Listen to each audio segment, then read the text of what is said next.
வணக்கம், welcome to Manas kitchen. Manas கிச்சனில் இன்றைக்கி தயிருக்கும் யோகர்ட்டுக்கும் உள்ள வித்தியாசம் என்னென்னு பார்க்க போகிறோம்.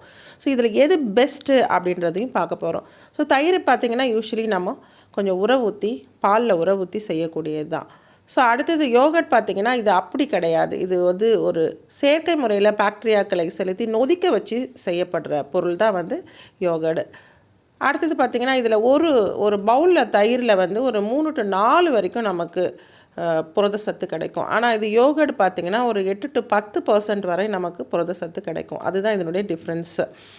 ஸோ இது பார்த்திங்கன்னா புளிப்பு சுவையாக இருக்கும் தயிர். அது யோகர்ட் அந்தளவுக்கு புளிப்பு சுவை இருக்காது. வேறு மற்ற சுவைகள்லையுமே இது கிடைக்கும். அதாவது மேங்கோ, ஸ்ட்ராபெரி, வெண்ணிலா, ப்ளூபெர்ரி இந்த மாதிரி பல சுவைகள்லையுமே இது கிடைக்கிது.